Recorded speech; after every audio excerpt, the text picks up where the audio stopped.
episode of On the Streets. What we have here is a Spanish professor, socialist.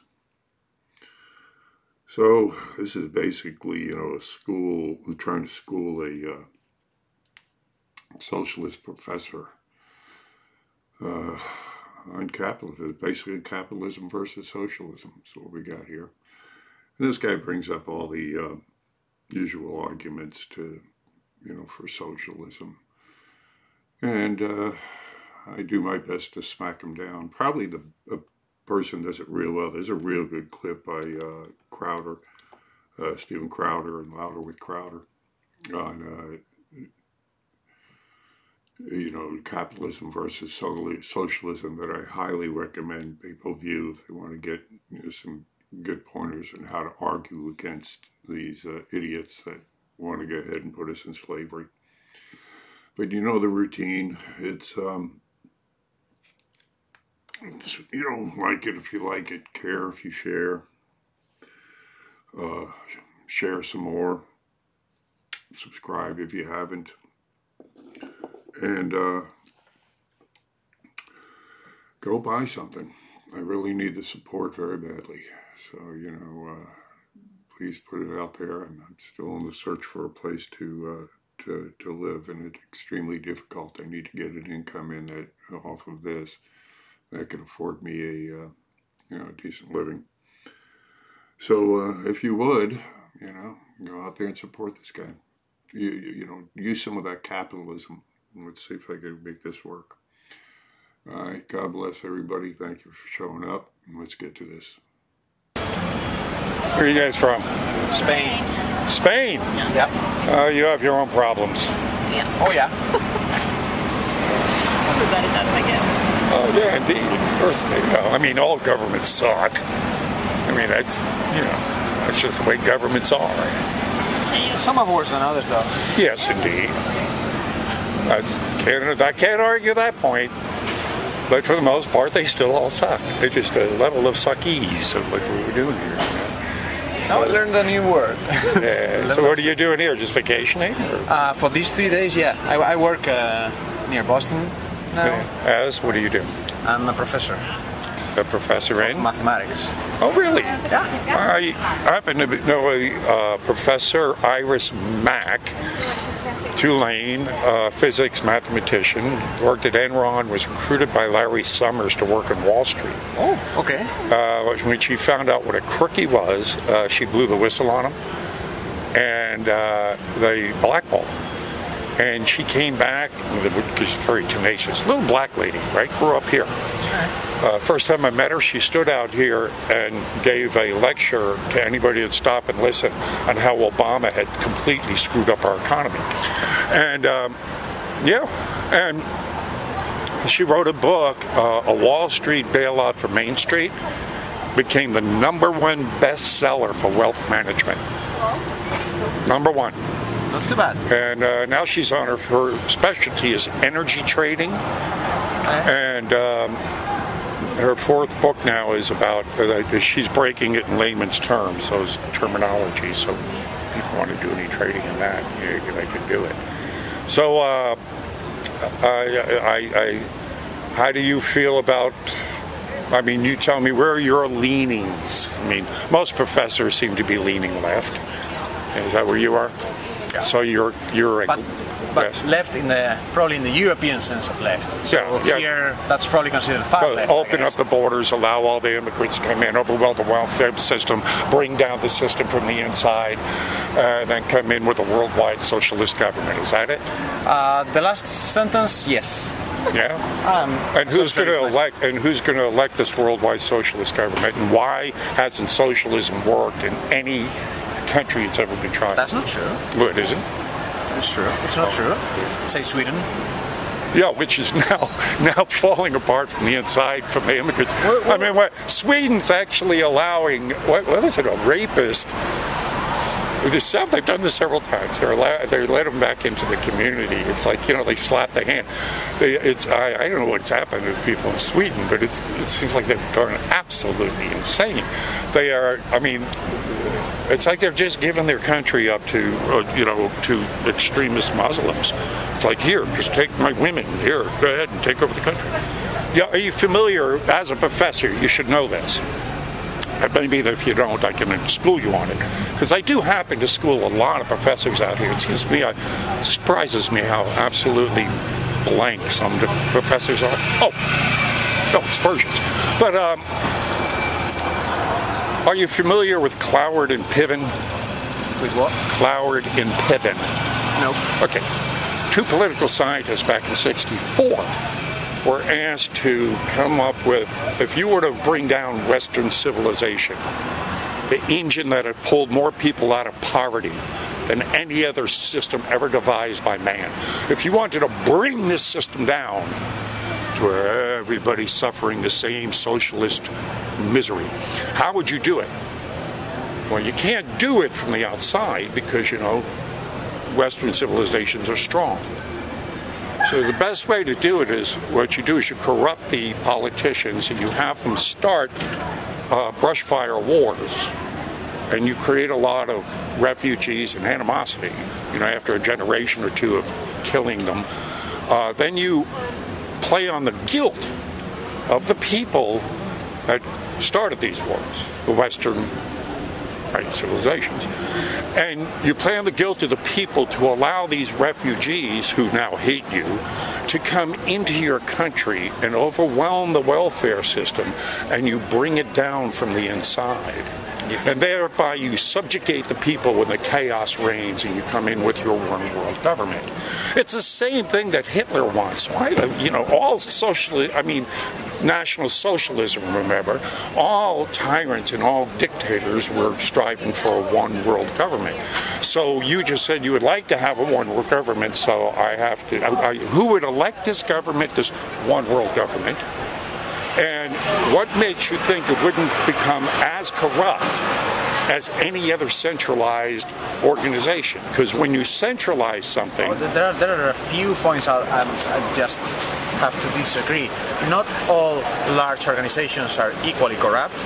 Not all large organizations are very corrupt. But they lend themselves, because what they do, I'm saying is here, anytime you centralize something into a small group of people that rule over everybody else, what you do is you always take away from the person's individual process. In other words, the government, it's from top down. It's not bottom up. The people don't decide how they can live their lives, as I do with capitalism. It's the top that takes from you and says, here, you can have some of this because you don't have as much. And so they, it's all spread out. So, that's why,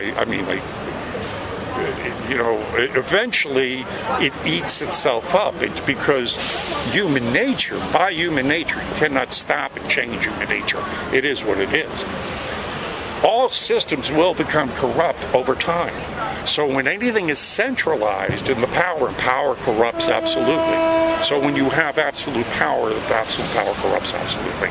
So the people in charge of that socialist centralized system will eventually become corrupt. No matter how good their intentions are to begin with, they always crave the power. It's sort of like Mordor's ring. But it's not a matter of intentions. You can design systems which fight corruption. You can design systems with checks and balances. The thing that there's one government does not. Well, that doesn't happen in socialism, unfortunately, because, again, the people that are in charge will always make the laws to protect them. They're not going to give it up to the people. They're not going to expose themselves. They're not going to give up the power. Once you have that power, that's why, here in America, at the beginning, we were, it's sort of like we're reluctant to give the power to the government. Because any government that's powerful enough to promise you everything is large enough to take away everything. And that's what happens when you reach a centralized, socialized government. Because it's how it breaks down. It's the entropy, it's the inertia of that system itself. I don't think that's automatic. That would require proof. on your part. That's not necessarily true. Well, I can point to Venezuela. I can point to any, I said Sweden. Do you think Sweden is a dictatorship by any chance? Sweden right now, by all sense, from the Swedes I speak to out here, and it seems like even here, and almost anywhere I speak to from people around the world, there is becoming a great divide. There are those that, like yourself, that somehow believe in no borders, no walls. We're going to have a worldwide kumbaya, socialized government, which is a utopian view, and utopian is very dangerous because it's just, you might as well believe in unicorns. It doesn't exist. So, you can dream about it, you can write fairy tales about it, but in real life it doesn't happen. No, but I do dream of countries in which the life expectancy at birth is 8 years more than this one, even though they are much poorer. I do believe in that, and I do see that every day. And that's because they are less capitalist than this one. And I can name 20 of them. And they're not my own. And eventually this doesn't collapse on the side. Oh no, it hasn't. Spain has its own problems, but people live longer than here, and they are much poorer. Well, and that's because their government is more powerful. So the health system. Well, I don't know why you're getting upset here. No, I'm not upset. You seem very emotional. Because you started ridiculing my position and saying something about kumbaya and stuff. It should be ridiculed because I'm seeing, ridicule isn't like getting angry. I'm just ridiculing your position. Because I think it should be ridiculed because the suffering that they're there. Let me give you an example. I speak to a great deal of Cubans out here. And in particular, the Cubans who have experienced what they experienced down there, hate socialism. Because when it came in, they were capitalist, right? And then, of course, when Castro took over, and the great, they came over here to escape it, and still are. And they're jumping in the car doors and floating over here to get out of there. I hear stories. Somebody said they came in and they got their mother's sewing machine, saying it belonged to the state. So, people, and then, it just, everything breaks down. Everything breaks down. The lines get longer. You only got one brand of something in the store. There's no competition because everything's run by the state. And again, anything that's centralized and powerful will always remain centralized and powerful. Huh? Like a health system. A centralized health system is a bad thing. Oh, I think absolutely. I think competition breeds... I think evidence does not really help you in this one, does it? Oh, again, I speak to doctors out here, medical professions, all the time. And I ask them what would be... to speak to no one to know that the amount of expenditure in health that this country makes... Then why do Canadians come down here to get help? Why do Canadians tell me they got to wait, a month just to see a doctor? How long do Canadians live? But I'm asking, why do Canadians come down here to get health care? Well, maybe you're talking about small exceptions because Canadians live longer than Americans. Well, again, why do they come down here to get their health care? I don't know why. I don't know why people move there. Many reasons. Well, I've talked to enough of them. They come down here to get their health care. They're going to wait 3-4 weeks to see a doctor if they come here to get their health care. For instance, I did come to this country because it's richer, not because I like it in other ways. Mm-hmm. And so they could pay me a salary. Yeah, because the good old capitalism allowed that. Suppose I got cancer tomorrow. I would fly to Spain the next day. Okay. And save my life. In that process. Well, I would pray that you would. Salary. That does not depend on the fact that you have a great salary. Even if you don't have a salary, this corrupt system. Well, again, at one time, and this, you see, I'm old enough to remember when the medical system here, because it went 2 different directions, if I may. Back in the day, they looked at the powers that be. There were 2 schools that could have opened up for medicine. One is holistic, where you teach people not to become sick. Europeans have a good handle on that because Europeans, you've been through this before. Most Europeans, when they grow a garden, it isn't flowers, they grow vegetables. So you eat more healthy. You're more connected to the earth there. You don't have fluoride in your water. You don't use GMO. These things are big factors that probably contribute to your health care.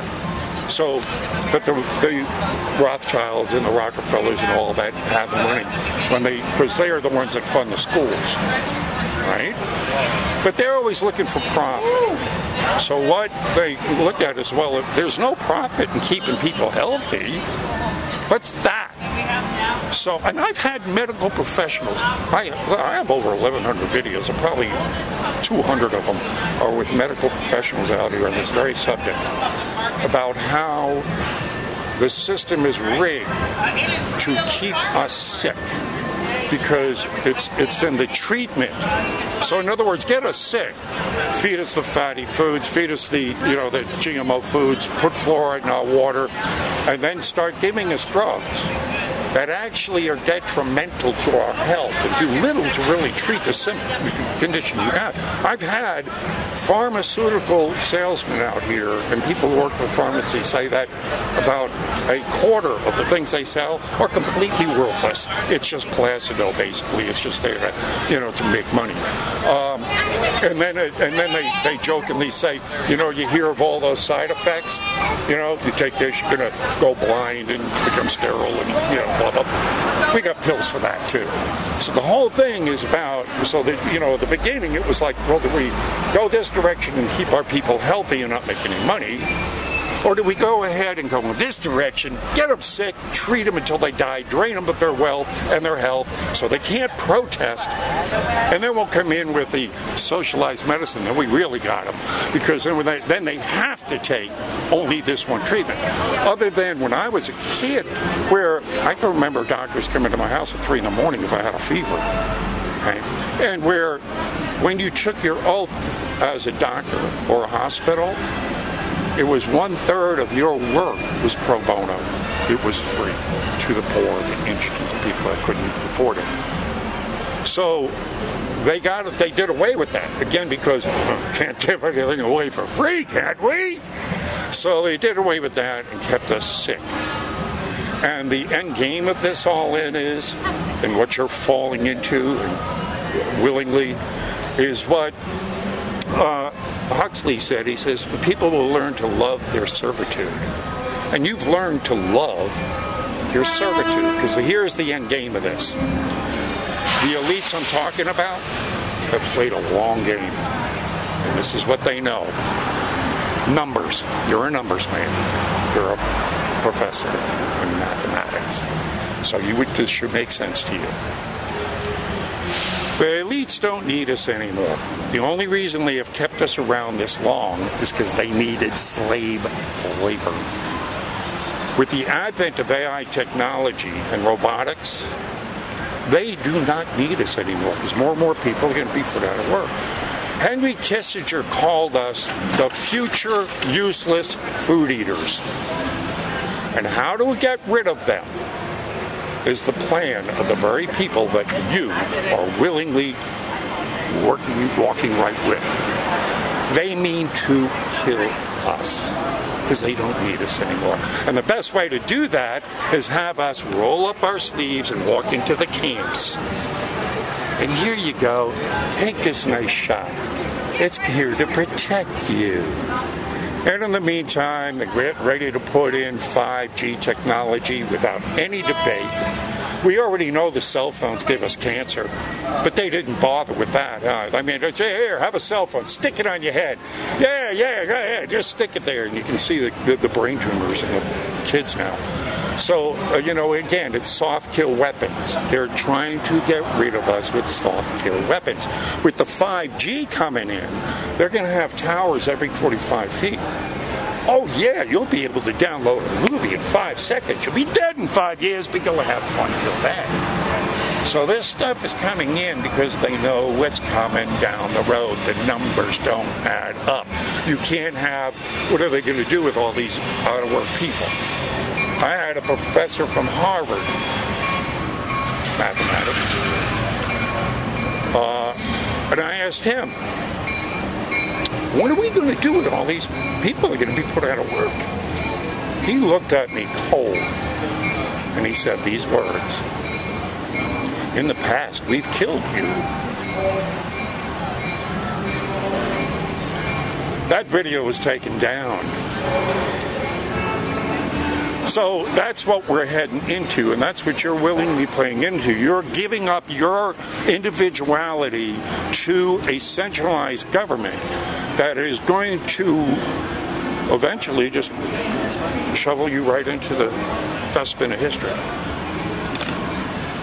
This was instructive. I need to keep going. Yeah, look it up, Cloward and Piven.